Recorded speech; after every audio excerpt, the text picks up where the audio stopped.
നമ്മുടെ ഡോക്ടറിലേക്ക് എല്ലാവർക്കും സ്വാഗതം. ഇന്ന് നമ്മൾ ചർച്ച ചെയ്യാൻ പോകുന്ന വിഷയം ശ്വാസകോശ രോഗങ്ങളും അതിൻ്റെ അടിയന്തര ചികിത്സകളുമാണ്. ഈ വിഷയത്തിൽ നമ്മളോട് ഇന്ന് സംസാരിക്കാൻ എത്തിയിരിക്കുന്നത് ഡോക്ടർ അമിത് ശ്രീധരനാണ്. ഡോക്ടർ ആസ്റ്റർ മിംസിലെ ഇൻറ്റൻസിവിസ്റ്റാണ്. ഡോക്ടർ സ്വാഗതം നമ്മുടെ ഡോക്ടറിലേക്ക്. നമുക്ക് ഒരുപാട് ബഹുഭൂരിപക്ഷം ആളുകളും ഈ ശ്വാസകോശ രോഗങ്ങൾ കൊണ്ട് ബുദ്ധിമുട്ടുന്ന ആളുകളാണ്. അതിൻ്റെ ചികിത്സാ രീതിയൊക്കെ ഒരുപാട് ഡെവലപ്പ് ചെയ്തിട്ടുണ്ട് ഈ ഒരു കാലഘട്ടത്തിൽ എന്ന് പറയാം നമുക്ക്. അതിൽ ഏറ്റവും പ്രധാനപ്പെട്ടത് ഇൻറ്റൻസിവിസ്റ്റിൻ്റെ ഒരു കെയറാണ്. എന്താണ് ഈ ഇൻറ്റൻസിവിസ്റ്റ് എന്ന് പറയുന്നത് കൊണ്ട് ഉദ്ദേശിക്കുന്നത്? ഇൻറ്റൻസിവിസ്റ്റ് എന്ന് പറയുന്നത് ഒരു താരതമ്യേന പുതിയ ഒരു സ്പെഷ്യാലിറ്റിയാണ്. ഇൻറ്റൻസീവ് കെയർ മെഡിസിൻ അഥവാ ക്രിട്ടിക്കൽ കെയർ മെഡിസിൻ എന്നാണ് പറയുന്നത്. നമ്മുടെ നാട്ടിൽ സാധാരണയായി ജനറൽ മെഡിസിൻ അല്ലെങ്കിൽ റെസ്പിറേറ്ററി മെഡിസിന് ശേഷം ഒരു ICU ട്രെയിനിങ് കിട്ടിയിട്ടുള്ള ഡോക്ടറെയാണ് സാധാരണയായി ഇൻറ്റൻസിവിസ്റ്റ് എന്ന് പറയുന്നത്. ഈ ഇൻറ്റൻസിവിസ്റ്റും എമർജൻസി കെയറും തമ്മിൽ സെയിം ആണോ ഈ രണ്ട് ട്രീറ്റ്മെന്റ്? എമർജൻസി മെഡിസിൻ സാധാരണ പലർക്കും ഉള്ള ഡൗട്ടാണത്. എമർജൻസി മെഡിസിനും ഇൻറ്റൻസീവ് കെയർ മെഡിസിനും സെയിം ആണോ എന്നുള്ളത്. രണ്ടും വ്യത്യസ്തമാണ്. അതിൻ്റെ വ്യത്യസ്തത എന്താണെന്ന് വെച്ചാൽ, നമ്മളൊരു രോഗി ഒരു ഹോസ്പിറ്റലിലേക്ക് പോകുമ്പോൾ സാധാരണയായി ചെറിയ സിംറ്റംസ്, അതായത് ചുമ, ശ്വാസം മുട്ടൽ, ചെറിയ തോതിലുള്ള ശ്വാസം മുട്ടൽ, തലവേദന, ഇങ്ങനെ എന്ത് സിംറ്റമായിട്ട് പോയി കഴിഞ്ഞാൽ OPയിലേക്ക് പോയി അതിനുശേഷം അവർക്ക് ആവശ്യമുണ്ടെങ്കിൽ അഡ്മിഷൻ, അങ്ങനെയാണ് പതിവ്. അപ്പോൾ ഇതുപോലെ അൺസ്റ്റേബിൾ ആയിട്ടുള്ള പേഷ്യൻ്റ്, അതായത് വളരെ കൂടുതലായി ശ്വാസം മുട്ടൽ അല്ലെങ്കിൽ ഒരു റോഡ് ട്രാഫിക് ആക്സിഡൻറ്റ് കഴിഞ്ഞിട്ടുള്ള ഒരു മൾട്ടിപ്പിൾ ഫ്രാക്ചേഴ്സ് എല്ലാം ആയിട്ടുള്ള ഒരു സീരിയസ് ആയിട്ടുള്ള ഒരു കണ്ടീഷനിൽ പോവുകയാണെങ്കിൽ പേഷ്യൻ്റ് പോകുന്നത് എമർജൻസി ഡിപ്പാർട്ട്മെൻറ്റിലേക്കാണ്. ഇപ്പം പുതിയ ഹോസ്പിറ്റലുകളിൽ നമ്മൾ എമർജൻസി മെഡിസിൻ ഡിപ്പാർട്ട്മെൻറ്റിലേക്കാണ് പോകുന്നത്. അവർക്ക് അടിയന്തര ചികിത്സ നൽകുകയാണ് അവിടുത്തെ പ്രധാനപ്പെട്ട ജോലി. അപ്പോൾ ഈ എമർജൻസി മെഡിസിനിൽ ജോലി ചെയ്യുന്ന ഡോക്ടേഴ്സിനെയാണ് എമർജൻസി സ്പെഷ്യലിസ്റ്റ് അഥവാ എമർജൻസി മെഡിസിൻ. അവിടെ താരതമ്യേന കുറഞ്ഞ സമയമാണ് പേഷ്യൻസ് ചെലവഴിക്കുന്നത്. യൂഷ്വലി ഒരു 4 മണിക്കൂറിൽ താഴെയാണ് അവിടെ നിൽക്കുന്നത് എമർജൻസി കെയറിന് വേണ്ടി. അവിടെ ഈ ഒരു ബുദ്ധിമുട്ടുകൾ ഉണ്ടായതിന് ശേഷം അതിനെ സ്റ്റെബിലൈസ് ചെയ്യുക, അതായത് പ്രശ്നങ്ങൾ, ഇപ്പം ബ്ലീഡിംഗ് ആണെങ്കിൽ അതിനുള്ള ബ്ലഡ് കൊടുക്കുകയും ബ്ലീഡിംഗ് നിർത്താനുള്ള ഇത് ചെയ്യുകയും, ശ്വാസം മുട്ടലാണെങ്കിൽ അതിനുള്ള മരുന്നുകൾ കൊടുക്കുകയും, അതിനുള്ള സപ്പോർട്ട് സിസ്റ്റം സ്റ്റാർട്ട് ചെയ്തതിന് ശേഷം അവരെ ICU കെയർ, അതായത് ശ്വാസം മുട്ടൽ കുറയുകയാണെങ്കിൽ ഹോസ്പിറ്റൽ അഡ്മിഷൻ ആക്കുകയും, അഥവാ വീണ്ടും അതുപോലെ തന്നെ നിൽക്കുകയാണെങ്കിൽ ICUയിലേക്കുള്ള പോലെ ഉള്ള ട്രീറ്റ്മെൻറ്റിന് വേണ്ടി വിടുന്ന ഒരു സ്ഥലമാണ് എമർജൻസി മെഡിസിൻ. നമ്മൾ ട്രീറ്റ്മെൻറ്റിനെ കുറിച്ചാണ് ഇന്ന് നമ്മൾ പ്രധാനമായും സംസാരിക്കുന്നത്. പക്ഷേ എന്തെല്ലാമാണ് ഈ ശ്വാസകോശ രോഗങ്ങളുടെ ലക്ഷണം എന്നുകൂടി നമുക്കൊന്ന് പറഞ്ഞിട്ട് പോകാമെന്ന് തോന്നുന്നു. ശ്വാസകോശ രോഗങ്ങളുടെ സാധാരണ ലക്ഷണങ്ങൾ ചുമ, ശ്വാസം മുട്ടൽ, കഫക്കെട്ട്, കഫം നന്നായിട്ട് വരിക, കഫത്തിൽ രക്തം വരിക, വീസിങ് അഥവാ വലിവ്, ഇത്രയുമാണ് സാധാരണയായി കാണുന്നത്. പിന്നെ ചെസ്റ്റ് പെയിൻ, അതായത് നെഞ്ചുവേദന ചില ശ്വാസകോശ രോഗങ്ങളിൽ കാണുന്നതാണ്. ഇതിൽ ഏറ്റവും ക്രിട്ടിക്കലായിട്ട് വരുമ്പോൾ നമ്മൾ എന്താണ് ഏറ്റവും കൂടുതൽ ശ്രദ്ധിക്കേണ്ട കാര്യങ്ങൾ എന്തൊക്കെയാണ്? അതായത് ശ്വാസം മുട്ടൽ പല കാരണങ്ങൾ കൊണ്ടുണ്ടാവാം. ന്യൂമോണിയ, ഇപ്പം സാധാരണയായി പനിയും ചുമയും ശ്വാസം മുട്ടലും വരുന്നത് ന്യൂമോണിയ മുതലായ അസുഖങ്ങളിലാണ്. പിന്നെ ശ്വാസം മുട്ടൽ സാധാരണയായി കാണുന്നത് നമ്മുടെ COPD, ശ്വാസം മുട്ടൽ എന്ന് പറയുന്നത് തന്നെ പലരും ഈ COPD ആയി പറയാറുണ്ട്. അത് പുകവലിജന്യമായൊരു രോഗമാണ്. ഇപ്പോൾ COPD, ആസ്ത്മ, അതായത് അലർജിയുമായി സംബന്ധപ്പെട്ടിട്ടുള്ള അസുഖമാണ് ആസ്ത്മ. ഇപ്പോൾ ഇത് മൂന്നുമാണ് വളരെ കോമൺ ആയിട്ട് നമ്മൾ കാണുന്നത്. ഇത് അല്ലാതെ ലങ് ക്യാൻസർ, ഇങ്ങനെ പല കാരണങ്ങൾ കൊണ്ടും നമുക്ക് ശ്വാസം മുട്ടലിൻ്റെ രോഗങ്ങൾ ഉണ്ടാവാം. ഇപ്പോൾ ഏതൊരു ഘട്ടം എത്തുമ്പോഴാണ് ഈ രോഗിയെ നമ്മൾ ICUയിലേക്ക് പ്രവേശിപ്പിക്കുന്നത്? അതായത് ഈ ശ്വാസം മുട്ടൽ വളരെയധികം കൂടിക്കഴിഞ്ഞാൽ നമുക്ക് ഈ പറഞ്ഞ ട്രീറ്റ്മെൻറ്റ്, ഇതിനുള്ള അസുഖങ്ങൾ COPD, ആസ്മ, ഇതിനെല്ലാം ഉള്ള ട്രീറ്റ്മെൻറ്റ് ഇൻഹേലർ തെറാപ്പി അങ്ങനത്തെ ഇതിലാണ്. അത് കറക്റ്റ് സമയത്തെല്ലാം യൂസ് ചെയ്യുകയാണെങ്കിൽ യൂഷ്വലി അത് സ്റ്റേബിളായി, അതായത് കൺട്രോൾ ചെയ്ത് നമുക്ക് കൊണ്ടുവരാൻ പറ്റുന്ന ഒരു അസുഖമാണ്. ചിലപ്പോൾ അത് ചെയ്യാതെയോ അല്ലെങ്കിൽ അത് ചെയ്തിട്ടും അസുഖം മൂർച്ഛിക്കുകയാണെങ്കിൽ ശ്വാസം മുട്ടൽ വളരെ കൂടുകയും ഓക്സിജൻ്റെ അളവ് കുറയുകയും കാർബൺ ഡൈ ഓക്സൈഡിൻ്റെ അളവ് കൂടുകയും ഒക്കെ ചെയ്യുന്ന കണ്ടീഷനിലാണ് നമ്മൾ സാധാരണയായി ICUയിലേക്ക് എത്തുന്നത്. അവിടെ പ്രധാനമായിട്ടും എന്തെല്ലാം ട്രീറ്റ്മെൻറ്റാണ് നൽകുന്നത്?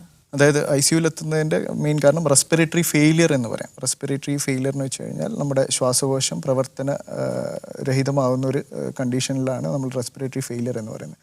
അതിന് നമ്മൾ ട്രീറ്റ്മെൻറ്റ് മെയിനായിട്ട് വെന്റിലേറ്റർ തന്നെ 2 തരത്തിലുണ്ട്. Non invasive, invasive. അതായത് മാസ്ക് വെച്ചിട്ടുള്ള സപ്പോർട്ട് ഉള്ളതാണ് നോൺ ഇൻവേസീവ്. അതായത് നമ്മൾ അകത്തേക്കൊന്നും ഇടാതെ തന്നെ പുറത്ത് മാസ്ക് വെച്ചിട്ട് നമ്മളൊരു ഹൈ പ്രഷറിൽ ശ്വാസം നൽകുന്ന, അതായത് ശ്വാസം എടുക്കാൻ ആയാസം കുറക്കാൻ വേണ്ടി ചെയ്യുന്നൊരു പ്രക്രിയയാണ് ഈ നോൺ ഇൻവേസീവ് വെന്റിലേഷൻ എന്ന് പറയുന്നത്. BiPAP, CPAP എന്നൊക്കെ പറയാറുണ്ട്.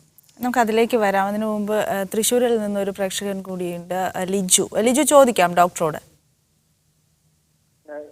എനിക്ക് എന്റെ പ്രശ്നം എന്താ വെച്ച് കഴിഞ്ഞാൽ ചെസ്റ്റിന്റെ ഉള്ളിൽ ഒരു മാസമായിട്ട് ഭയങ്കരമായിട്ട് പെയിൻ വരിക.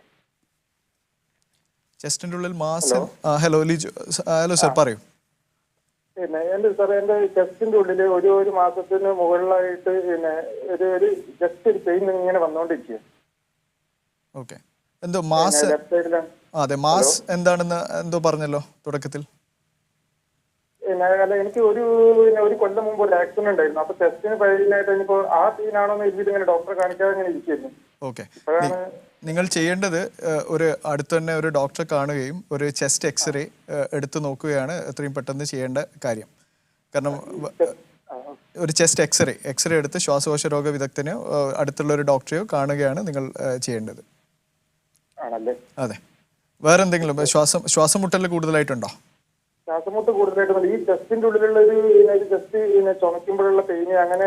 അല്ലാതെ കഫക്കെട്ടോ അങ്ങനെ വേറെ എന്തെങ്കിലും? അങ്ങനത്തെ വേറെ ഒന്നുമില്ല. ചിലപ്പോൾ നേരത്തെ നിങ്ങൾ പറഞ്ഞ പോലെ ആക്സിഡന്റ് ആയിട്ട് ബന്ധപ്പെട്ട എന്തെങ്കിലും പ്രോബ്ലംസ് ആവാം.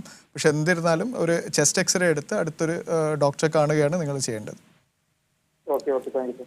ആക്സിഡന്റിൽ സംഭവിച്ച വേദനയായിരിക്കാം അല്ലേ സാധ്യത കൂടുതൽ? അതിനാണ് മറ്റു പ്രശ്നങ്ങളൊന്നും ഇല്ലാന്നാണ് വേറെ സിംറ്റംസ് ഒന്നും ഇല്ലാന്നാണ് പറയുന്നത്. അതുകൊണ്ട് അതിന്റെ തന്നെ എന്തെങ്കിലും ഒരു പ്രോബ്ലം ആയിരിക്കാം. അപ്പൊ നമ്മൾ ആ ട്രീറ്റ്മെന്റിന്റെ കാര്യമാണ് പറഞ്ഞു വന്നത്. ICU.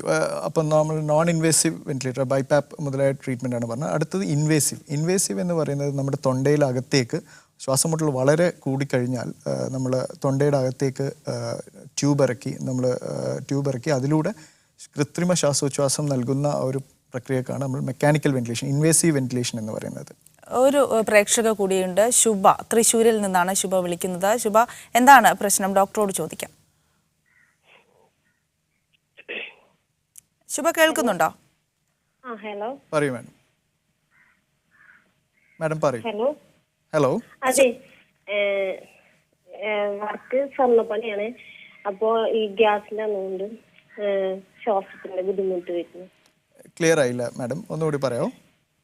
ഭയങ്കര ശ്വാസത്തിന്റെ ബുദ്ധിമുട്ട് വരുന്നു. കൈക്ക് കഴപ്പും ശ്വാസം മുട്ടലുമാണ് പ്രശ്നം. മാഡത്തിന്റെ പ്രായം എത്രയാണ്?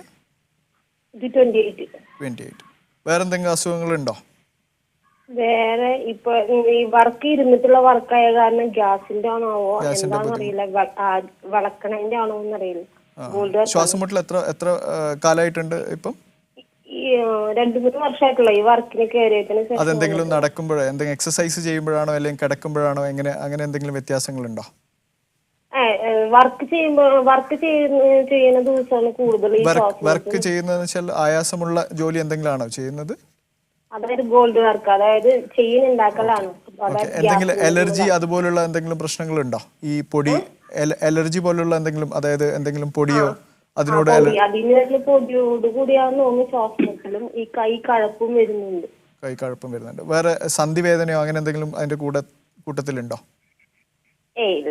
ഇല്ല, അങ്ങനെയില്ല. നിങ്ങൾ ചെയ്യേണ്ടത് അടുത്തുള്ള ഒരു ഡോക്ടറെ കാണിച്ച് ഒരു ചെസ്റ്റ് എക്സ്റേ, ഒരു പൾമണറി ഫങ്ഷൻ ടെസ്റ്റ്, അതായത് ശ്വാസകോശത്തിന്റെ പ്രവർത്തനത്തിന്റെ എത്രത്തോളം ഉണ്ടെന്ന് അറിയാനുള്ള ടെസ്റ്റാണ് PFT. പൾമണറി ഫങ്ഷൻ ടെസ്റ്റും ഒരു ചെസ്റ്റ് എക്സ്റേയും ചെയ്തിട്ട് കൂടുതൽ ഇവാലുവേറ്റ് ചെയ്യണം. അതായത് കൂടുതൽ അതിനെ എന്താണെന്നുള്ള അറിയാൻ വേണ്ടി നോക്കണം. ഓക്കെ, ശുഭയാണ് തൃശ്ശൂരിൽ നിന്ന് നേരത്തെ വിളിച്ചത്. ഒരു പ്രേക്ഷക കൂടി നമുക്കുണ്ട്, കോട്ടയത്ത് നിന്ന് ആൻസിയാണ് വിളിക്കുന്നത്. ആൻസി, ചോദിക്കാം ഡോക്ടറോട്. ഡോക്ടർ. Hello madam. ഞാൻ 12 വർഷമായിട്ട് ശ്വാസകോശ രോഗമുള്ള ആളാണ്. അപ്പം ഞാൻ ഡോക്ടറെ കോട്ടയം മെഡിക്കൽ കോളേജിൽ കാണിച്ചിരുന്നു. അപ്പോൾ എനിക്ക് ഇൻഹേലർ ഉണ്ട്. ഇത്രയും വർഷമായിട്ട് ഞാൻ ഇൻഹേലർ വലിച്ചുകൊണ്ടിരിക്കുകയാണ്. ഡോക്ടർ എന്നോട് പറഞ്ഞു എനിക്ക് ശ്വാസകോശം ചുരുങ്ങുന്ന അസുഖം ഉണ്ടെന്നാണ്.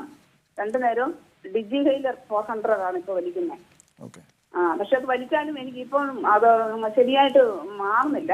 എന്നുവെച്ചാൽ ഒത്തിരി കൂടില്ല, പക്ഷെ ഭയങ്കര മുട്ടല് പോലെയാണ്. അത് ഈ ഒരു ഇൻഹേലർ മാത്രമേ ഇപ്പം എനിക്കുള്ളൂ. കൂടുതലാകുമ്പോൾ ഞാൻ ഡോക്ടറെ അടുത്ത് ചോദിച്ച് ഗുളിക തരും, അതുകൊണ്ട് അങ്ങ് കുറയും. മാഡത്തിന് പ്രായം എത്രയാണ്?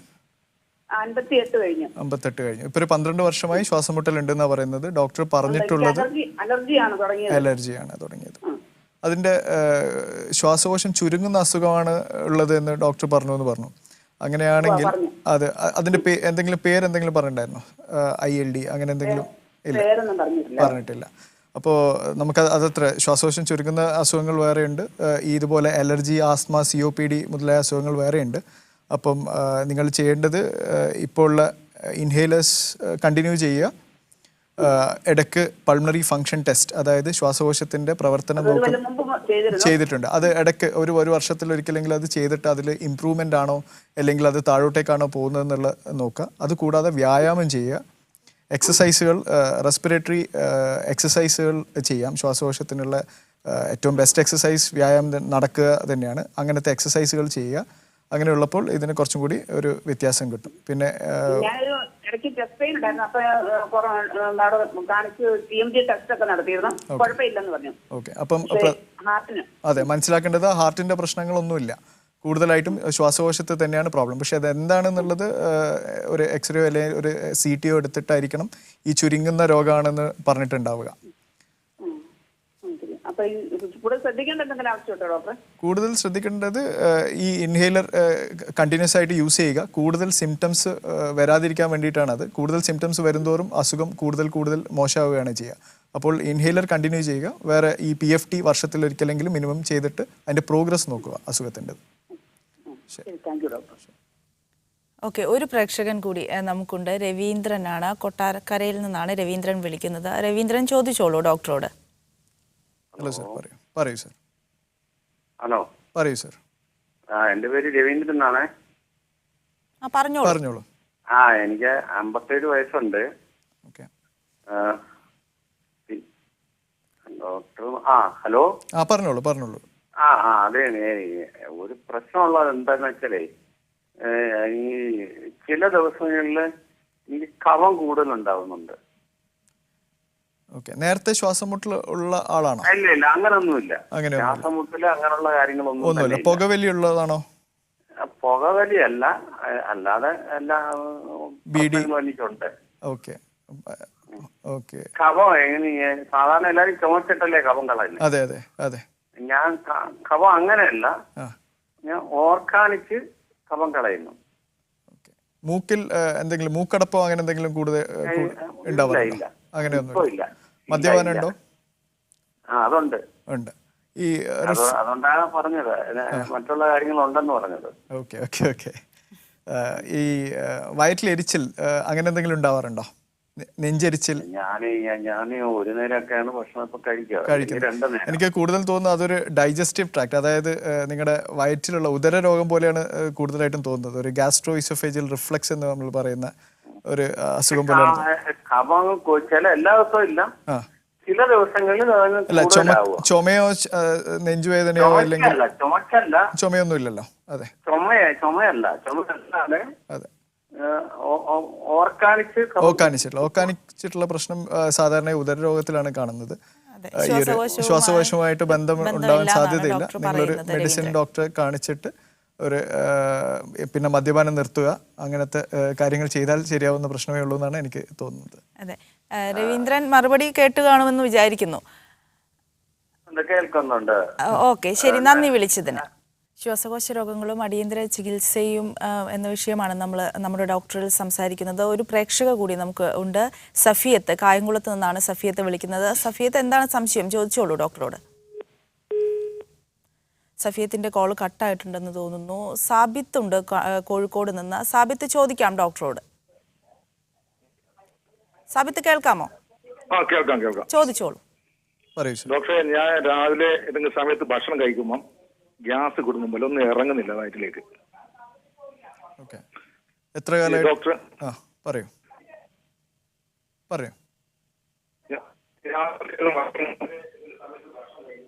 വയറ്റിലേക്ക് ഇറങ്ങുന്നില്ല ഗ്യാസ് കൊടുക്കുമ്പോൾ.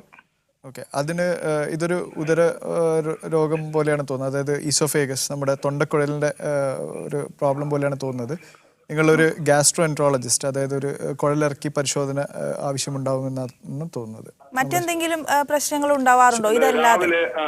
രാവിലെ പിന്നെ ഉറക്കം കഴിഞ്ഞ് കുളിക്കുന്ന സമയത്തൊക്കെ ഓക്കാനിച്ചിട്ട് കഫം ഇങ്ങനെ പുറത്തേക്ക് വരാം. അത് ശ്വാസകോശ രോഗം പോലെയല്ല തോന്നുന്നത്.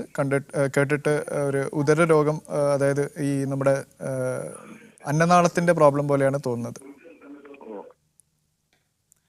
ഓക്കെ, സാബിത്താണ് കോഴിക്കോട് നിന്ന് വിളിച്ചത്. നമ്മൾ പറഞ്ഞു വന്നത് ഈ ട്രീറ്റ്മെന്റുമായി ബന്ധപ്പെട്ടാണ്.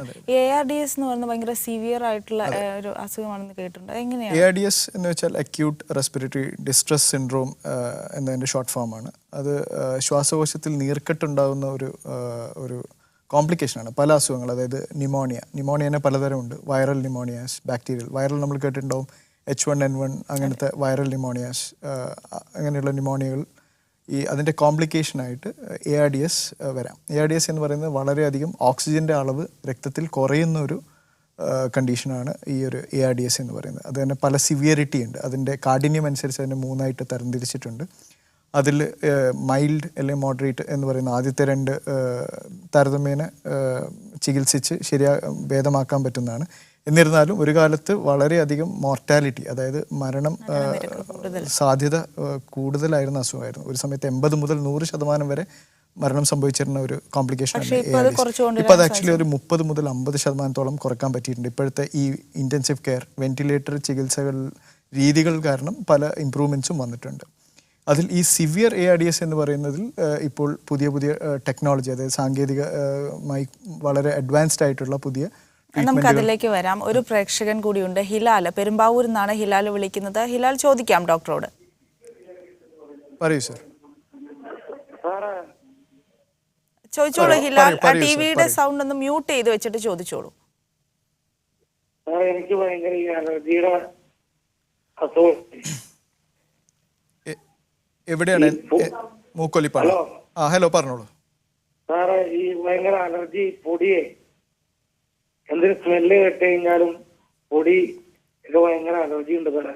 പിന്നെ ഇടയ്ക്ക് ഭയങ്കര മൂക്കൊലിപ്പില്ല സാറേ. ഹിലാൽ, ഒരൊറ്റ സെക്കൻഡ്, ഒന്ന് ടിവിയുടെ സൗണ്ട് ഒന്ന് മ്യൂട്ട് ചെയ്ത് വെക്കുവോ? ഈ ടിവിയുടെ സൗണ്ട് പറഞ്ഞോളൂ. ഇനി ചോദിച്ചോളൂ. മൂക്കൊലിപ്പില്ല സാറേ, ഭയങ്കര. അത് മാത്രമേ ഉള്ളോ? മറ്റെന്തെങ്കിലും ഉണ്ടോ ബുദ്ധിമുട്ട്?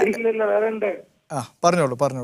എനിക്ക് ഭയങ്കര ചുമയുണ്ട്, ശ്വാസമുട്ടുണ്ട്. എത്ര വയസ്സ് എത്രയാണെന്നാണ് സർ പറഞ്ഞത്? 35 വയസ്സ്. എത്ര കാലമായിട്ട് ഈ ബുദ്ധിമുട്ടുകളുണ്ട്? ഇത് എനിക്കൊരു 2-3 കൊല്ലമായിട്ടുള്ള ബുദ്ധിമുട്ടുണ്ട് സാർ. ഏതെങ്കിലും ഒരു പൊടി അല്ലെങ്കിൽ ഇങ്ങനത്തെ എന്തെങ്കിലും ഒരു പുക, സ്മെല്ലെല്ലാം ഉണ്ടാവുമ്പോൾ? ആട് വർക്ക് ചെയ്ത് കഴിഞ്ഞാൽ ഭയങ്കര ചുമയും ശ്വാസം മുട്ടലും വരുന്നുണ്ട് അല്ലേ?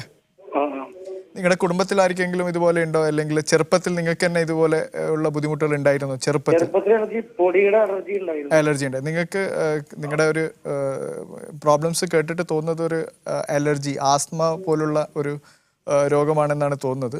ഇതിന് ചെയ്യേണ്ടത്, ഇതിൻ്റെ ട്രീറ്റ്മെൻറ്റ്, നിങ്ങളൊരു അടുത്തുള്ള ശ്വാസകോശ രോഗ വിദഗ്ധനെ കണ്ടിട്ട് ഒരു PFT പൾമണറി ഫങ്ഷൻ ടെസ്റ്റ് ചെയ്യുകയും അതിൽ എത്രത്തോളം ഇതിൻ്റെ സിവിയറിറ്റി, അതായത് കാഠിന്യം എത്രത്തോളം ഉണ്ടെന്ന് അറിഞ്ഞതിന് ശേഷം അതിനുള്ള ഇൻഹേലർ പോലുള്ള ട്രീറ്റ്മെൻറ്റ് സ്റ്റാർട്ട് ചെയ്യുകയാണ് വേണ്ടത്. പൂർണ്ണമായിട്ടും മാറ്റാൻ പറ്റുന്ന ഒരു അസുഖമല്ല, പക്ഷേ നമുക്കിത് കൺട്രോൾ ചെയ്ത് വെക്കാം. അതായത് കൂടുതൽ ബുദ്ധിമുട്ടില്ലാതെ നമ്മുടെ ദൈനംദിന ആക്ടിവിറ്റീസിനൊന്നും പ്രശ്നമില്ലാതെ നമുക്ക് ജീവിക്കാൻ പറ്റും. ഓക്കെ, നമ്മൾ ARDSനെ കുറിച്ചാണ് സംസാരിച്ചത്. ARDSന്റെ അതായത് ഒരു സിവിയർ ARDSന്റെ ട്രീറ്റ്മെന്റിൽ നമ്മൾ പുതിയ ട്രീറ്റ്മെന്റ് കാര്യങ്ങൾ പറയായിരുന്നു. അപ്പോൾ വെന്റിലേറ്റർ, മെയിനായിട്ട് ARDSന്റെ ട്രീറ്റ്മെന്റ് എന്ന് പറയുന്നത് വെന്റിലേറ്റർ സ്ട്രാറ്റജീസ് ആണ്. അതിൻ്റെ അകത്തുള്ള വെന്റിലേറ്ററിൻ്റെ നമ്മുടെ പുതിയ ലങ് പ്രൊട്ടക്റ്റീവ് വെന്റിലേഷൻ എന്നൊക്കെ പറയുന്ന തരത്തിലുള്ള ട്രീറ്റ്മെൻ്റ് ആണ്. അതായത് കൂടുതൽ ഡാമേജ് ഇല്ലാതെ ലങ്സിന് ഇമ്പ്രൂവ് ചെയ്യാനുള്ള സമയം കൊടുക്കുന്നതാണ് നമ്മുടെ ARDSലുള്ള ട്രീറ്റ്മെൻറ്റ്. ഇതിൽ പുതിയതായിട്ടുള്ളത് ECMO എന്ന് പറയുന്ന എക്സ്ട്രാ കോർപ്പോറിയൽ മെംബ്രെയിൻ ഓക്സിജനേഷൻ എന്ന പേരുള്ള ECMO ആണ് ഇതിൽ നൂതനം എന്ന് പറയാൻ പറ്റില്ല. പുറം രാജ്യങ്ങൾ വെസ്റ്റേൺ കൺട്രീസിൽ നേരത്തെ 1970 മുതൽ ട്രീറ്റ്മെന്റിനെ കുറിച്ച് നമുക്ക് വിശദമായി ചോദിക്കാനുണ്ട്. അതിനു മുമ്പ് ഒരു പ്രേക്ഷക കൂടിയുണ്ട്, സ്മിത. ചോദിക്കാം ഡോക്ടറോട്. പറയൂ മാഡം. ഹലോ. പറയൂ മാഡം. ഹലോ. ചോദിച്ചോളൂ. ഞാനാണെങ്കിൽ പത്തനാപുരത്ത് നിന്ന് വിളിക്കുന്നത്. എനിക്ക് 34 വയസ്സുണ്ട്. പിന്നെ ഹലോ. പറഞ്ഞോളൂ. സാറേ, എനിക്ക് 34 വയസ്സുണ്ട്. ഞാനാണെങ്കിൽ ശ്വാസം മുട്ടൽ നല്ലതായിട്ടുണ്ട്. ശ്വാസം മുട്ടലിന്റെ ഗുളിക കഴിക്കുന്നുണ്ട്. പിന്നെ അലർജി ഉണ്ട് എനിക്ക്. പിന്നെ തൈറോയിഡിന്റെ അസുഖവും എനിക്ക് ഉണ്ട്. ഗുളിക കഴിക്കുന്നുണ്ട്. അപ്പൊ എനിക്ക് പിന്നെ വായി കൂടെ ചുമയ്ക്കുന്ന ഉടനെ രാവിലെ ബ്ലഡിന്റെ ഒരു കഫത്തിനൊരു മഞ്ഞ കളറുണ്ട്. ശ്വാസരോഗത്തിന്റെ ആണോ എന്നറിയുന്നതിന് വേണ്ടിയിട്ടാണ്. ഇതിൽ ഇപ്പോൾ പറഞ്ഞ നിങ്ങൾ നേരത്തെ മുതലേ ഈ അലർജി ആസ്മ അസുഖം ഉണ്ടെന്ന് പറഞ്ഞു. അപ്പോൾ ഈ കഫത്തിൽ രക്തം വരുന്നത് ഇപ്പോൾ ഈ അടുത്ത് തുടങ്ങിയതാണോ അല്ലെങ്കിൽ ഈ തൈറോയിഡിന്റെ പ്രശ്നം തുടങ്ങിയ സമയം തൊട്ടേ എനിക്ക് ആ ബ്ലഡ് ചുമയ്ക്കുന്ന ഉടനെ രാവിലെ ചുമയ്ക്കുകയൊക്കെ ചെയ്യുമ്പോൾ ബ്ലഡിന്റെ ഒരു ചെവ പോലെ. ഓക്കെ. അല്ലാതെ ബ്ലഡ് കണ്ടിട്ടുണ്ടോ? കഫത്തിൽ ബ്ലഡിന്റെ അംശം ബ്ലഡ് കണ്ടിട്ടില്ല. മഞ്ഞ കളറാണ് കഫം. ഈ ആസ്മ ഉണ്ടാവുമ്പോൾ നമുക്ക് ഇടയ്ക്കിടയ്ക്ക് ഇങ്ങനെ റെസ്പിറേറ്ററി ശ്വാസകോശത്തിൽ ഇൻഫെക്ഷൻസ് ഉണ്ടാവാം. ആസ്മയുടെ ഭാഗമായിട്ട് തന്നെ നമുക്ക് ഇതുപോലെ നിങ്ങളിപ്പോൾ പറഞ്ഞതുപോലുള്ള രോഗലക്ഷണങ്ങൾ കണ്ടെന്നും വരാം. അപ്പം ഇപ്പോൾ ചെയ്യേണ്ടത് നിങ്ങൾ ഒരു ചെസ്റ്റ് എക്സ്റേ എടുത്ത് ന്യൂമോണിയ പോലുള്ള അസുഖങ്ങളൊന്നും ഇല്ല എന്നുള്ള ഉറപ്പ് വരുത്തുക. അടുത്തുള്ള ഡോക്ടറെ കാണിച്ചിട്ട് ഒരു ചെസ്റ്റ് എക്സ്റേ, പിന്നെ ഈ നമ്മുടെ ശ്വാസകോശത്തിൻ്റെ ഫങ്ഷൻ, പൾമണറി ഫങ്ഷൻ നോക്കിയിട്ടാണ് ആസ്മയുടെ ട്രീറ്റ്മെൻറ്റ്, അതായത് ചികിത്സ തീരുമാനിക്കുന്നത്. അപ്പോൾ അതിനുള്ള എക്സ്റേയും ഒരു പൾമണറി ഫങ്ഷൻ ടെസ്റ്റും ചെയ്യുക. അതനുസരിച്ചിട്ട് അതിൽ ന്യൂമോണിയ അങ്ങനെ എന്തെങ്കിലും ഉണ്ടെങ്കിൽ കൂടുതലായിട്ടുള്ള ആന്റിബയോട്ടിക്സ്. പനി ചുമയായിട്ടേ ഉള്ളൂ. പിന്നെ ഇതാ ശ്വാസമുട്ടലിന് ഇൻഹേലർ അടിക്കുന്നുണ്ട്. ഇൻഹേലർ അടിക്കുന്നുണ്ട്.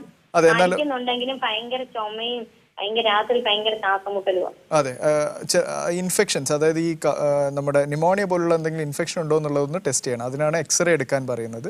അപ്പോൾ എക്സ്റേയും ഈ ഒരു പൾമണറി ഫങ്ഷൻ ടെസ്റ്റും കൂടി ചെയ്തിട്ട് കഫത്തിൻ്റെ ടെസ്റ്റ്, അതായത് നമ്മുടെ ഈ കഫം മഞ്ഞ കളർ ഉണ്ടെന്ന് പറഞ്ഞത് അതിൻ്റെ ഒരു കൾച്ചർ ടെസ്റ്റും കൂടി ചെയ്തതിന് ശേഷം ട്രീറ്റ്മെൻറ്റ് പ്ലാൻ ചെയ്യുക, അടുത്തുള്ള ഡോക്ടറെ കാണിച്ച്. അതെ. അപ്പോൾ നമ്മൾ ARDSൻ്റെ ട്രീറ്റ്മെൻറ്റുമായി ബന്ധപ്പെട്ടാണ് സംസാരിച്ചത്. എക്മോ അതായത് എക്സ്ട്രാ കോർപ്പോറൽ മെംബ്രെയിൻ ഓക്സിജനേഷൻ ഒരു പുതിയൊരു ട്രീറ്റ്മെൻ്റ് ആണെന്ന് നമ്മൾ പറഞ്ഞു. അത് ബേസിക്കലി നമ്മൾ ഹാർട്ടിൻ്റെയും ലങ്സിൻ്റെയും ഹൃദയത്തിൻ്റെയും ശ്വാസകോശത്തിൻ്റെയും ഫങ്ഷൻ പുറത്തുനിന്ന് ചെയ്യുന്ന ഒരു പ്രക്രിയയാണത്. നമുക്കൊരു ഡയാലിസിസിനോട് വേണമെങ്കിൽ കമ്പയർ ചെയ്യാം. കാരണം നമ്മൾ ഡയാലിസിസ് അറിയാം, കിഡ്നിയിൽ പ്രവർത്തനം മോശമാകുമ്പോൾ ബ്ലഡിനെ നമ്മൾ പുറത്തേക്ക് വലിച്ചെടുത്ത് അതിലുള്ള വേസ്റ്റ് പ്രൊഡക്ട്സ് കളഞ്ഞ് തിരിച്ച് നമ്മൾ ബ്ലഡ് ശരീരത്തിലോട്ട് പമ്പ് ചെയ്യുന്നു. അതുപോലെ ഓക്സിജൻ്റെ അംശം കുറയുകയും ബ്ലഡിൽ കുറയുകയും കാർബൺ ഡൈ ഓക്സൈഡിൻ്റെ അളവ് കൂടുകയും ചെയ്യും നമ്മുടെ ശ്വാസകോശം പ്രവർത്തനം കുറഞ്ഞു കഴിഞ്ഞാൽ. അപ്പം അങ്ങനെയുള്ള സിവിയർ ARDS പോലുള്ള കണ്ടീഷനിൽ ഇതാണ് സംഭവിക്കുന്നത്. ഇപ്പോൾ ആ ഒരു സമയത്ത് നമ്മൾ ശ്വാസകോശത്തിന് റെസ്റ്റ് കൊടുക്കാൻ വേണ്ടി, അല്ലെങ്കിൽ ശ്വാസകോശത്തിന് കൂടുതൽ ഡാമേജ് ഇല്ലാതിരിക്കാൻ വേണ്ടി നമ്മൾ ബ്ലഡ് പുറത്തേക്ക് പമ്പ് ചെയ്ത് ഈ മെഷീൻ ഓക്സിജനേറ്റർ എന്ന് പറയുന്ന ഈ ഒരു ഇതിലേക്ക് ബ്ലഡ് പമ്പ് ചെയ്ത് ഓക്സിജൻ്റെയും കാർബൺ ഡൈ ഓക്സൈഡിൻ്റെയും അളവ് നോർമലാക്കി തിരിച്ചു വീണ്ടും ശരീരത്തിലോട്ട് പമ്പ് ചെയ്യുന്നു. ഇതാണ് വളരെ സിമ്പിളായി പറയുകയാണെങ്കിൽ ഈ എക്മോ എന്ന് പറയുന്ന ഒരു. പിന്നെ മറ്റൊരു പ്രധാനപ്പെട്ട ഒരു കാര്യം, ഇൻഹേലറുകൾ പല ആളുകൾ ഇപ്പോൾ വിളിച്ച കോളേഴ്സ് ആണെങ്കിൽ പോലും ഇൻഹേലറുകൾ യൂസ് ചെയ്യുന്ന ആളുകളാണ് ഭൂരിഭാഗം പേരും. പക്ഷെ പലർക്കും ഈ ഇൻഹേലർ ഉപയോഗിക്കുന്നതിന് ചില ബുദ്ധിമുട്ടുകളുണ്ട്. അത് സ്ഥിരമായി യൂസ് ചെയ്താൽ എന്തെങ്കിലും പ്രശ്നങ്ങൾ ഉണ്ടാകുമോ എന്നൊക്കെ ഉള്ളത്. അതുമായി ബന്ധപ്പെട്ട് അത്തരത്തിൽ എന്തെങ്കിലും ആശങ്കയ്ക്ക് വകയുണ്ടോ? അതായത് ഇൻഹേലർ പല ടൈപ്പുകളുണ്ട്. പിന്നെ അതിൽ ഇൻഹേലറിൽ തന്നെ ഏറ്റവും പ്രോബ്ലം എന്താണെന്ന് വെച്ച് കഴിഞ്ഞാൽ പലർക്കും അറിയില്ല അതെങ്ങനെ ഉപയോഗിക്കണം എന്നുള്ളത്. അതിൻ്റെ ടെക്നിക്ക് വളരെ ഇമ്പോർട്ടൻ്റ് ആണ്. ഏറ്റവും ബെസ്റ്റ് അത് സ്പേസർ എന്ന് പറയുന്ന ഒരു ഇടയിൽ വെക്കുന്ന ഒരു ഇത് വെച്ചിട്ട് ഉപകരണം വെച്ചിട്ടാണ് ഏറ്റവും നന്നായിട്ട് ഉപയോഗിക്കാൻ പറ്റുക. ഇൻഹേലർ കണ്ടിന്യൂസ് ആയി യൂസ് ചെയ്തതിനെ കൊണ്ട് അങ്ങനെ വലിയ പാർശ്വഫലങ്ങളൊന്നും കാണുന്നില്ല. ചില സ്റ്റിറോയിഡ് തന്നെ നമ്മൾ സാധാരണ ഇപ്പം മരുന്നുകൾ നമ്മൾ ടാബ്ലറ്റ്സ് വെച്ച് നോക്കുകയാണെങ്കിൽ 1000-1 അംശം മാത്രമേ ഈ സ്റ്റിറോയിഡ് കണ്ടന്റ് നമ്മുടെ ഇൻഹേലറുകളിൽ ഉള്ളൂ. അതുകൊണ്ട് തന്നെ വലിയ പാർശ്വഫലങ്ങളൊന്നും പേടിക്കേണ്ടതില്ല എന്നാണ് ഡോക്ടർ പറയുന്നത്. എന്തായാലും നമുക്ക് നമ്മുടെ ഡോക്ടർ അവസാനിപ്പിക്കാനുള്ള സമയമായിരിക്കുകയാണ്. ശ്വാസകോശ രോഗങ്ങളും അതുമായി ബന്ധപ്പെട്ട അടിയന്തര ചികിത്സകളും എന്ന വിഷയത്തിലാണ് നമ്മൾ ഇന്ന് സംസാരിച്ചത്. നമ്മുടെ ഡോക്ടറിൽ നാളെ മറ്റൊരു വിഷയവുമായി എത്താം. എന്തായാലും ഇന്ന് നമുക്കൊപ്പം ഉണ്ടായത് ഡോക്ടർ അമിത് ശ്രീധരാണ്. ഡോക്ടർ ആസ്റ്റർ മിംസിലെ ഡോക്ടറാണ്. നന്ദി ഡോക്ടർ.